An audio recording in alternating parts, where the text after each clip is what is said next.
Медиуми го прозваа, лидерот на Обединети за Македонија одмолчи, а владата и по 2 недели нема став. Влегували Љубе Бошковски во министерски кабинет, овој пат без ресор. Извори на Телма велат не. Коалициониот партнер на СДСМ на локалните избори нема да го пополни испразнетото место во владата на министерот без ресор од ДУИ Рамис Мерко, кој замена градоначалник во Струга, а како негова замена се споменуваше токму името на Бошковски. Од КПД Дризово преку родниот Челопек, повторно во политички води. Овој пат Бошковски со пауза, кај семејството во Хрватска. Една деценија како робувам за Македонија и мораме да издржиме, мораме пред се да ја оставиме омразата која гледам на секој чекор. Дека Бошковски во отсуство од јавноста ги планирал потезите покаже и ангажманот за парламентарните избори во декември 2016-та. Само 5 месеци по ослужувањето на 5-годишната затворска казна, а осуден за незаконско финансирање на изборната кампања. Заедно со својот политички ментор Љупчо Георгиевски, формирајќи ја коалиционата опозицијска десница, успеа да се пласираат како трета македонска опција, веднаш зад партиите од албанскиот политички блок. Недоволно за пратенички мандат, но од тогаш и со целосна поддршка на сегашната мнозинска коалиција.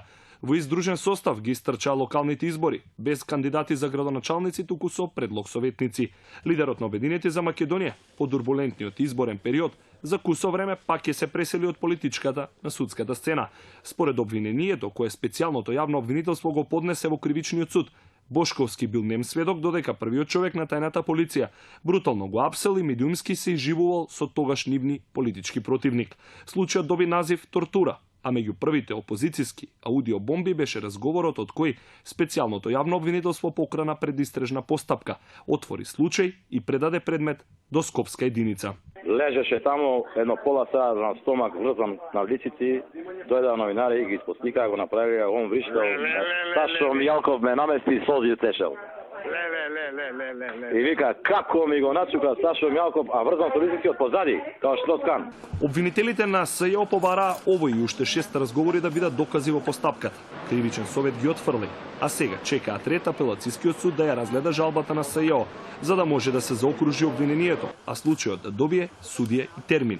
По 4 години минати зад решетки под обвинение од судот во Хаг, во кој понанешниот министер за внатрешни Љубе Бошковски се товареше за убиени цивили за време на конфликтот во 2001-та, заврши со епилог ослободување од обвиненијата, дочек како на национален херој од тогашната реизбрана власт на Никола Груевски.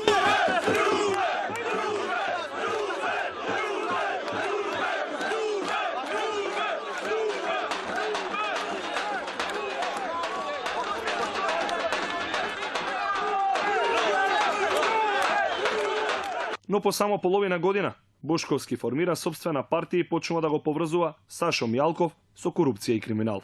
Ти нема да бидеш амнестиран затоа што ќе кажеш дека не си снел за криминалите, за штетните договори, за милиардите украдени од македонската економија. Предвремените парламентарни избори во 2011 ќе завршат во недела, а веќе во понеделник Бошковски уопсен и обвинет дека зел 100.000 евра мито за кампањата. Ќе одлежи до јули 2016 за да продолжи од слобода како најревносен критичар на поранешната власт и сегашна опозиција. Љубе Бошковски, председател на партијата Обединети за Македонија, е вечерва во студиото, во ноќното студио. Гостин, добро дојдовте и кај сте до сега? Сакам само да се надоврзам на најавата. Изгледа дека сум човек во процес и постојано сум во некакви процеси. Вечерва сум тука, се враќам. Одамна ве нема во медиумите. На политичката сцена. Во медиумите ме нема, но сум меѓу граѓаните на Република Македонија. Ја припремаме, ја припремаме нашата политичка сила за избори кои сигурно ќе се случат во периодот пред нас. Дали често разговаравме со колегите, одавте впечаток некако да се плашите од јавен настап. Некој поинаков Љубе Бошковски, барем го знаевме Љубе Бошковски кој беше стално спремен за настап медиски, дури му годеше настапот медиски и така натаму. Наеднаш имавте едно интервју со колегата Чововски откако излеговте на слобода и потоа некако ве снема. Дури и за време на изборната кампања. Па мислам дека во изборната кампања бев доста критичен, но во медиумите не се појавувавме често, бидејќи немавме медиска покривеност, онака како што имаат двете големи политички партии. Инаку, ако се пратеа нашите говори, посебно мојот настап на парламентарните избори 2016, мојата реторика не беше многу променета од реториката од 2011. Не беше ли слична на онаа од 2011?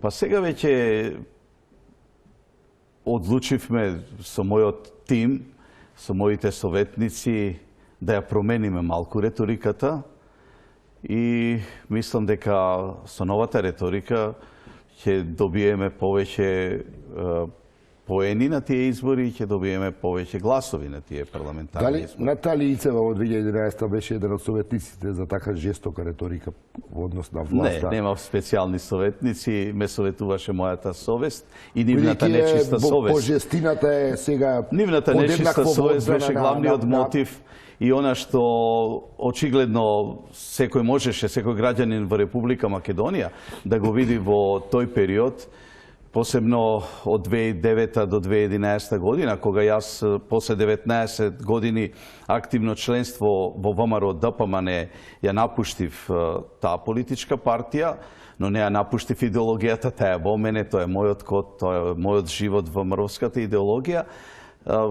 Видов дека на македонската политичка сцена е вратен,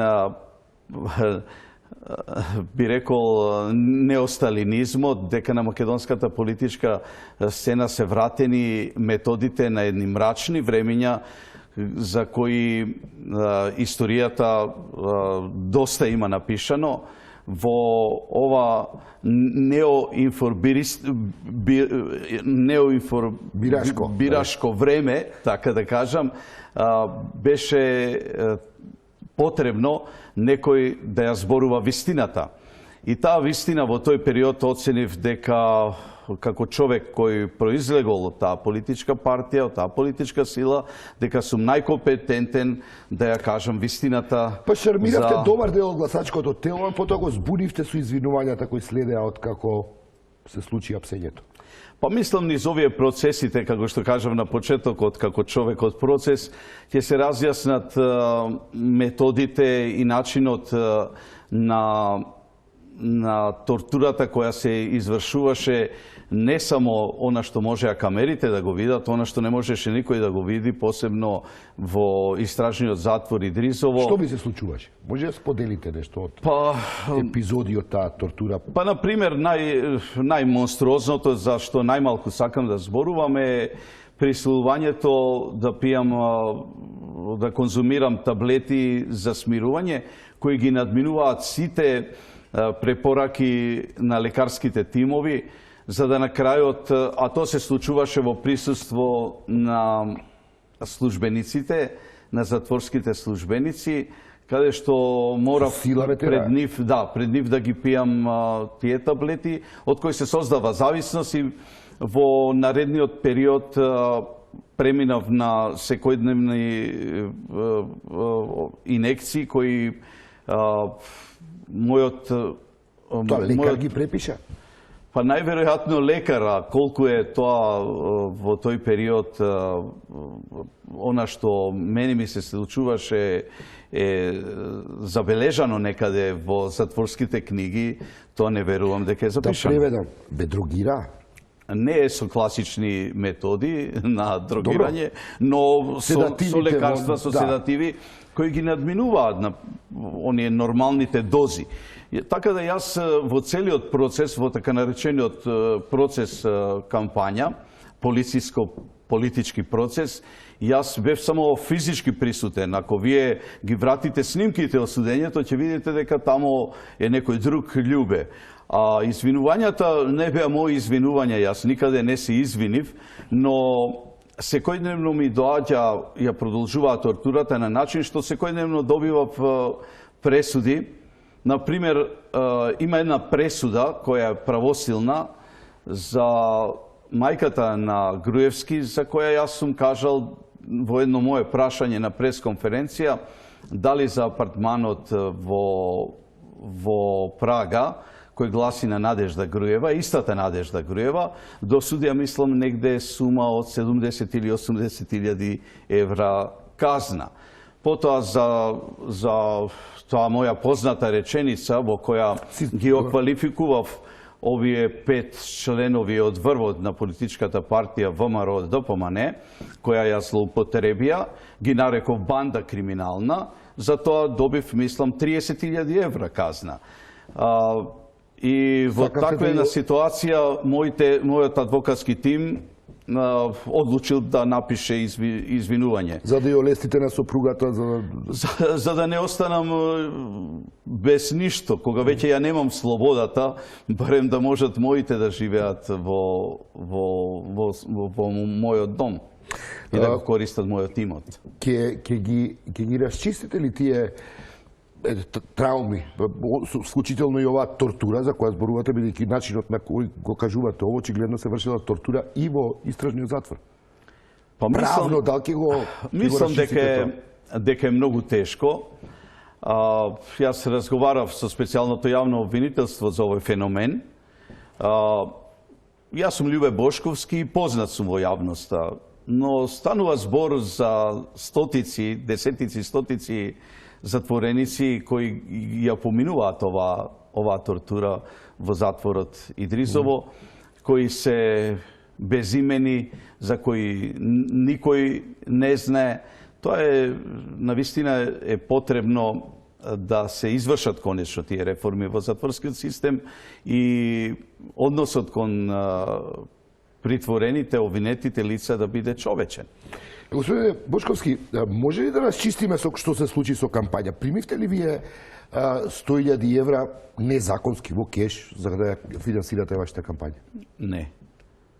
Чии беа оние пари што ги маноли што ги донесе? А не знам кој ги донел тие пари, ако сте го видели. Кој ви ги даде? Кој ви ја даде кесата Зара? Па мислам дека тоа во процесот тортура ќе се разјасни, односно во обновата на истата постапка за која го очекуваме законот за повторување на постапките. И тогаш ќе биде ова се разјаснето. Во судската постапка во обвинението тортура, мислите? Да, во обвинението тортура, односно во обновувањето на постапката кампања. Тортура е сосем друго дело против моите прогонители. Нема да ни кажете ништо што е во позадината на тоа? Сем дека оке, сакале да ве наместат како политички противник, кој им нагазивте на нерв во тогаш со изборната кампања во 2011 година, кога бевте навистина жестоки и привлековте големо внимание на гласачкото тело. Како се организираше? Може ли што да знаеме? Сепак. Па мислам да го оставим ова прашање за кој ќе се обнови постапката. Вие предупредувате зборувавте и во 2011 година мафија, ова, она, имавте квалификации доста јаки. Реални. Денеска, морам да прашам, премиерот Заев стравува од атентат. Рече и во Црна Гора дека постои таква можност. Која е вашата проценка? Можно ли е, дали е премиерот Заев под закана?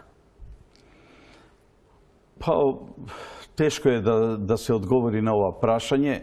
Ако тоа го кажува премиерот, сигурно дека тие информации ги добива од компетентните служби и дека најверојатно постои таква опасност. Јас знам за мене. Знам за обидите за моја физичка ликвидација, за тоа постојат и докази. Но кога тоа се случило? Тоа се случи 2010 година. Дали сте уште под закана? Па не. Не сте? Не, мислам дека не. Каква е вашата проценка? Што ќе се случува во вашата некогашна матична партија, ВМРО ДПМН? Обединети за Македонија се посебен политички субјект и ние не сакаме директно да се мешаме во ВМРО ДПМН и она што таму ќе се случува. Јас сметам дека таа партија мора да се реформира, но мора да ја реформираат луѓе кои навистина не се инфицирани со феноменот на груевизмот. Таа партија мора однатре да извлече квалитет кој навистина ќе ја модернизира партијата, која во периодот кога додека јас бев член на таа партија и во нејзиниот еволутивен пат, во нејзиното еволутивно движење, сигурно дека навистина го оправда името Демократска партија за македонско национално единство. Иако во еден сериозен во еден период беше многу тешко да им докажеме во еден разговор во Брисел на господјата Дорис Пак дека името ВМРО не значи дека ние сме револуционерна партија, дека ние не сме терористичка партија.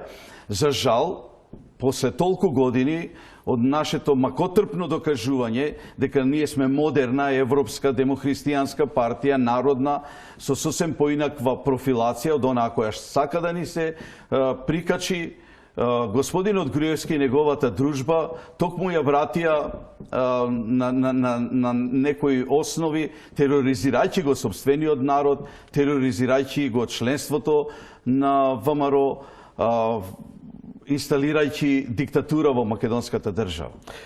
Мисли ли дека ќе се повлече Груевски? Груевски не мислам дека ќе се повлече. Па што ќе прави? Па мислам дека ќе продолжи да се движи на релација својот стан и оној објект кој не личи за една таква партија со такви вредности, каква што е ВМРО ДПМН, и тоа ќе потрае додека сигурно не се случат некои промени или некое движење внатре во партијата кој ќе биде посериозно од ова што сега го најавуваат реформистите. Гледате ли негов наследник во партијата? Кој би можел да биде? Од овие кои сега се додворуваат на меѓународната заедница, се додворуваат на членството, прават артистички настапи за нивна елоквентност, за нивна популарност, за нивна прифатливост, за нивно полиглотство, дека зборуваат многу јазици, а се длабоко инволвирани во криминал. Тука не гледам во наобкружување, знаете од прилика за кои луѓе зборувам, кои со опинчиња од гума дојдоа 90-тите години, 95-та во Скопје, а сега се милионери. Не верувам од таа групација, не верувам ни од оваа така наречена градска, салонска групација, дека некој треба да го наследи Груевски. Но исто така си поставувам најлогично прашање. Зошто е тоа толку битно некој да го наследи Груевски и зошто е тоа толку битно и пресудно, гледам... Ки има ли ВМРО ДПМН тоа? Па, нема да се случи трагедија, не е тоа... Ако случајно ВМРО ДПМН биде маргинална партија, како што е партијата на Шешелј и радикалите во Србија... Кој ќе биде опозиција? Па ќе бидат некои нови Николичи и Вучичи во Македонија, но не со таков капацитет, но се надевам со посериозен интелектуален и секаков. Па, доколку... Не, јас не се гледам. Јас ја гледам мојата партија, Обединети за Македонија, да ја издигнеме од пепелта паралелно со издигнувањето на Македонија, која е исто така во пепел, и да ја вратиме барем во една кондиција во која бевме од 2009 до 2011 година. Тоа е мојата... Сега сте на власт? Владеачка партија? Па, уште не можам тоа да си го дефинирам. Во еден разговор го спомнавте, господинот Гргиевски го прашав дали ние сме на власт. Затоа што јас на власт не сум бил фактички од 2002 година. Тоа е подолг период. Така да не можеме да почувствуваме. Па, како коалицијски партнер, да, сме на власт, но не сме пресудна политичка партија и не сме тие кои одлучуваат во овој момент. Што е со мојавето дека ќе бидете, ќе партиципирате во извршната власт? Вие како Љубе Бошковски? Јас како лично како Љубе Бошковски, а посебно мојата политичка партија Обединети за Македонија, имаме капацитет, имаме луѓе, условно кажано можеме да бидеме дел од власта, имаме некој бекграунд кој гарантира дека можеме да им помогнеме на Република Македонија. Имам одлични комуникации кои можам да ги искористам за Македонија, да му помогнам во ова исклучително тешко време на господинот Заев, да има една политичка партија која сериозно ќе застане зад реформската влада, доколку тоа сметаат дека Има разговори може... за таа тема или нема? Па, немаме сега разговарано, сме разговарале летото и од тогаш на оваа тема немаме разговарано, но читам, гледам, слушам и тоа не е најважно во овој момент. Во овој момент е најважно навистина Македонија да се стабилизира. Македонија е, иако ние сакаме, иако ја донесовме слободата на 11 декември минатата година и овие парламентарни, овие локални избори ја потврдија победата и желбата на граѓаните за промени, сега пред нас е сериозен предизвик во економијата, сериозен предизвик на меѓународен план, сериозни прашања кои остануваат и натаму отворени, прашањето за проблемот кој Грција го има со нашето уставно име, прашањето со јазикот, прашањето со Македонската православна црква, прашања на кои граѓаните на Република Македонија се сензитивни. Дали се тоа кога зборуваме за граѓаните од албанската заедница или се тоа македонците, ова се многу сериозни прашања на кои сите сме му потребни во овој момент, кои размислуваме добро и мислиме добро на нешто што е поголемо од партиското живење, а тоа е нашата Македонија, да му помогнеме на господинот Заев. Премиерот Заев делува посветено на реализација на таа амбиција да станеме дел од НАТО и Европската Унија. Вие од 2001-та, 2002-та бевте прилично антизападно расположен. Дали, како гледате сега од оваа временска дистанца на тие констелации?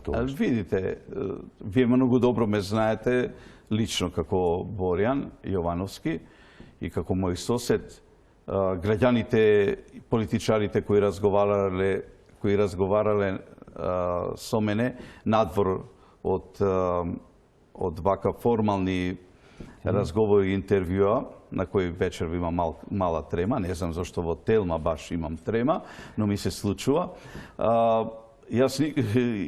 Апсурд е да се зборува дека јас во било кој миг во мојот живот сум бил расположен на начин да сум антизападно, антинато, антиевропска. Период 2001-2002 заедно со Мишо Ѓоргиевски. Најтешкиот период на македонската држава и замислете кога врз твојата држава е извршена агресија и се случуваат, се наоѓаш на таква значајна позиција министер за внатрешни работи, не можеше од мене да се очекува во секој миг кон дипломатите да се однесувам како англиски джентлмен. Јас морав понекогаш да го повишам мојот тон и да покажам дека сепак ова Македонија е меѓународно призната држава, има свој суверенитет и ми е загрозен нејзиниот територијален интегритет. Така да со некои политичари од Западна Европа бев во еден конфликт и со еден мој голем пријател пред да стане амбасадор, а потоа мој голем непријател, господинот Батлер, со кој дневно се дружевме, беше најголем критичар и ме стави на американската црна листа.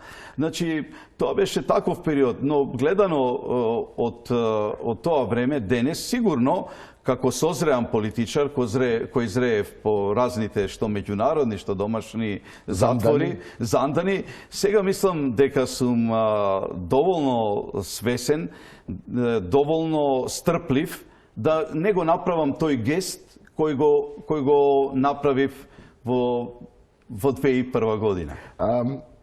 во една прилика, вие се сретнале со Путин, нели? Да. И рековте дека условно Путин нема ништо против нашите интеграции. Точно. Мислите дека тоа е така? Мислам дека е Мислите дека така и нема денес. проблем од Русија при обидот да се интегрираме во НАТО? Мислам дека не.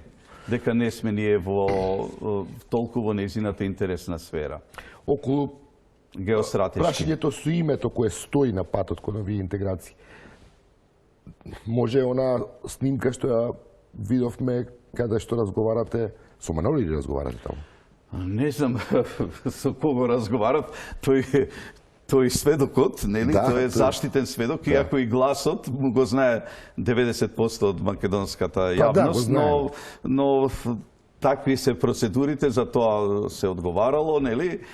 И ние ќе му го премолчиме името на тоа лице, загрозениот сведок, лицето X. Апсолутно е неточно. Јас му велам во еден разговор, бидејќи со него, со тој човек, нели сме некогашни добри пријатели, по неколку наврата сум му помогнал кога му бил дури животот загрозен. Тој тоа многу добро го знае. И тој секогаш ми се обраќал со брат, со пријател и така натаму. Така да, тој господин, јас му велам, какви се овие смешни ситуации, ме ставаш на некои места, викам, што ти ме местиш мене, зашто ме местиш, за мои пари, за пари кои си должен да ми ги вратиш, кои сум ги дал на адвокатот Грк, кој треба да ми ги врати парите преку таа личност. Тоа се дискусиите кои ќе се разоткријат во една нормална постапка, каде што ќе се пушти целата снимка. Ако представниците на таа полициска држава во тој период се спремни да ги дадат сите снимки од така наречените истражни мерки. Па тоа сега постои, веројатно е во некоја архива. Па дали се сите или е само оној дел кој ние го видовме и еден дел кој го прикажа еден медиум познат во тој период, тоа е веќе прашање на вистина кое треба да го оставиме за едно друго време, за една релаксирана ситуација, која се надевам во една правна држава која ќе завладее во Република Македонија, за која искрено се борам. Се боревме со еден, денеска ја гледав онаа морничава слика од А1 телевизија, со еден голем човек и борец за демократија, господинот Велија Рамковски. Мислам дека кога ќе завладее правната држава ќе излезат и тие ситуации реално онака какво што биле. Но и тогаш и денес сега ви сте на тврдам власт, дека се никогаш... надевам дека мислите дека завладеала правна држава, како партијата на партија на власт. Многу малку сме на власт за една таква инфилтрирана политичка структура која, ако сакате, во сите сегменти на нашето живење, дека така лесно за 4 месеци ќе се извршат промените. Па и самиот премиер вели дека не се променети директорите во 40 или 50% на македонските твртки, што значи дека процесот, посебно таму каде што треба да завладее правната држава, а тоа е во судската власт, се надеваме и на вистина во извршната власт веќе се демократизира Македонија и дека и ресорите кои се во извршната власт дека ја вршат совесно својата работа, посебно министрите, дека тоа ќе се случи и во судската власт и тогаш ќе почне оној процес на демократизација и владење на правото. Господине Љубе Бошковски, драго ми е што бевте гости во моето студио. Благодарам за што ја прифатите поканата. Благодарам и јас.